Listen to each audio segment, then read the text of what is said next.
Hello and welcome back to Real Talk. I'm your host, Samantha Rodriguez. Today we have another very special episode with the co-director and one of the stars from A24's next film, Warfare.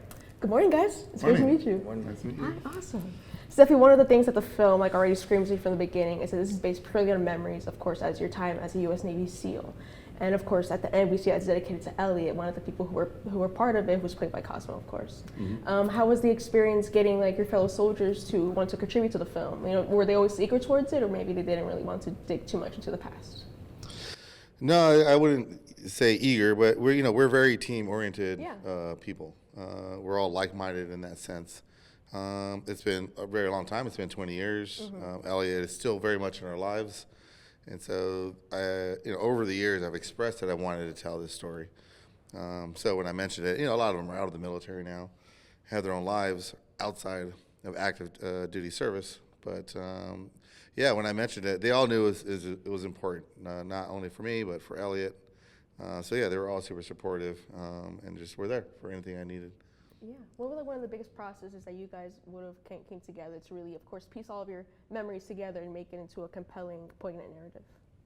Yeah, I think them just willing to be open and honest. When we're young, at least in military culture, oftentimes we have to push emotions down in order to kind of function in a war zone. And so 20 years later, I think their biggest contribution was really getting down to the more emotional components of the characters. So me expressing to DeFaro, this is how I felt, I was afraid, and really digging into that. And some of the other guys, I was really afraid here, or I had to really find the courage, and this is how I did it. And so each guy had to kind of really dig in the same way I did, and they had to really kind of go back and dig into more of those feelings. So that was their biggest contribution, because we don't normally talk about those things. Yeah. They definitely created a big piece, definitely had an impact, in the theater, it was awesome to be able to see something so honest and so compelling. And obviously, DeFaro, this is a heavy role, and I feel like it's a bit of an outlier compared to most of the other work that you've done. Would you say this was the biggest role, one of the most difficult roles that you've had so far? Yes, I mean, this is a role I've never done before, and for many different reasons.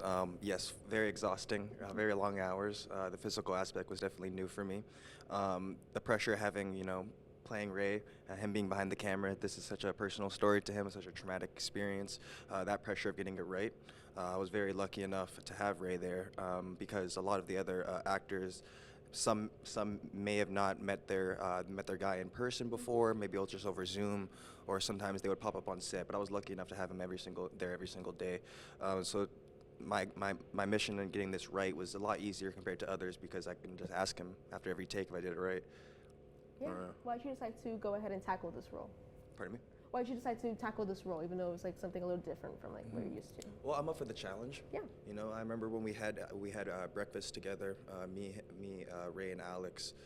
The most constant thing that I was getting a lot from them, that this was going to be a challenge. I'm up for a challenge. I love it. I think this is a wonderful story to tell, a needed story to tell as well.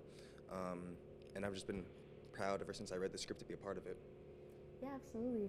What do you think, obviously, the character you portray, the past Ray, would say to, of course, President Ray seated next to you about the film?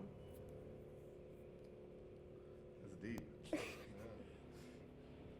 Can you say it again one more time? Yeah. What do you think, obviously, your character, Ray, in the past, would say to President Ray about the film, if you were to see it now?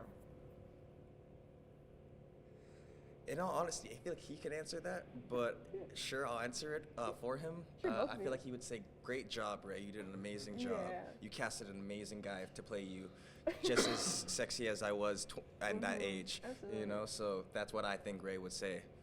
He could back that for you. Sounds about right. There you go. Good job. There you go. Nailed it.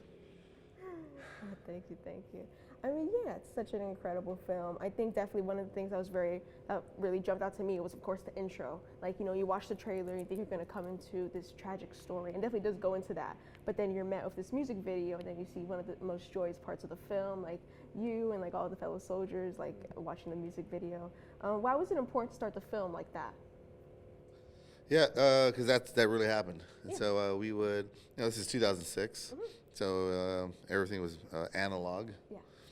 Magazines. We couldn't stream movies like kids can do now.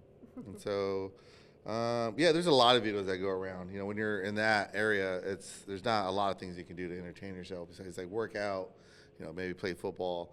So yeah, you come up with these rituals. You do these things before you go out on op, and that was one of them. When that video came through, you pop it in. Obviously, it's a very catchy beat. There's some big drops in there, and so yeah, it was just kind of a thing we would always watch before we went out. In regards to the film, what it serves, as I feel, is this kind of window, to show like how pure they were, like this innocence, this how young we were. And I think a lot of people can relate to that. As people view this movie, I've had friends who didn't serve, or people reach out and they say, "Hey, like, man, when I watched that, it took me back to college, to being in my frat and hanging out with my buddies." And they have friends that went out to the military, and some didn't make it back. And so, it's kind of a timestamp as well. But I think most males would connect it back to just being young and dumb and just being, figuring out life. Yeah, and you guys like filmed in chronological order as well as like of course films organized in chronological order, right? Oh, so cool. So like Yeah, that we filmed in was it one of the first things you filmed? No, it was actually the last thing. It was, we knew we needed something because, there's not a lot of narrative. There's not a lot of character development and stuff. So Alex and I were, it was something we knew we just wanted that. We needed something to show how tight they were. And we shot it at the end. It was like one of the last scenes we shot.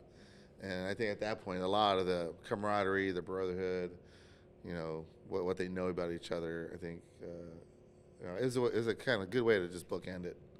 To put the cap on it, it was really like joyful tears were coming down because I was like, man, I wish I could be there again. Yeah, the nostalgia. Yeah. I mean, it like hit me like a punch because like you watch a trailer, you think you're gonna come into like a really tragic story, and that's like one of the first things you meet. And like DeFaro, how was the experience creating or filming that scene, knowing that your character like just a couple hours later will like go through one of the most harrowing journeys of their life? Yeah, well, exactly that. It was amazing on the set working with Alex and Ray, especially because they shot in chronological order. That's something that sets other film projects don't normally do at all. And it was amazing, especially that we got to shoot this scene, the Call on Me scene, the dance scene at the end, because us as actors, we just went through a very long experience, both with each other and also as these characters. And it pales in comparison to what these men actually had to experience that day. I was definitely exhausted, very tired, but again, pales in comparison. But when we did shoot that scene, it felt different because we spent so long together already in such a small house, having Joseph Quinn crying, screaming, Cosmo screaming. All of these really played into factor. It made us bond a lot more. And I feel like, the 3-week boot camp also had to take a lot into account of how we built a brotherhood. And you could see that on the screen. So yeah, I think it was amazing that we filmed that last, after going through everything we went through as actors. Yeah, obviously the big intensive boot camp, learning how to handle weapons professionally, the buzz cuts, and like some of you guys even got like tattoos to match. It was really a big camaraderie that you could just feel pouring out through the screen. And yeah, so what do you think is one of the biggest things that you want audiences to take away from watching the film? Personally, it takes a very neutral stance. I made it for Elliot, and so I think there will be some secondary and like tertiary responses to it. I don't want to say I don't want them to take anything away from it, but it's just not. It's made for veterans. It's very sensory, but I guess we did a lot of things to just take a neutral stance, and it's almost like I want you to decide what the movie means. That's why there's no scoring, because I don't want to lead you to feel a certain way. Yeah.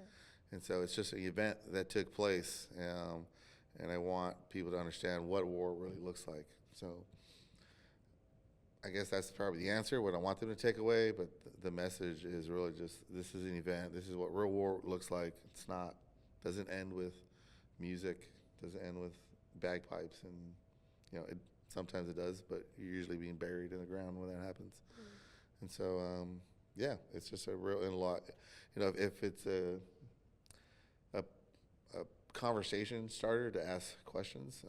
If you want to care about what these people saw, because there's a lot of people going through that around the world currently. So it's not so much like of a message I want them to take away, but more of just understanding what it looks like. Yeah. Definitely. All right. Well, thank you guys so much for your time. It's been awesome getting to know you guys.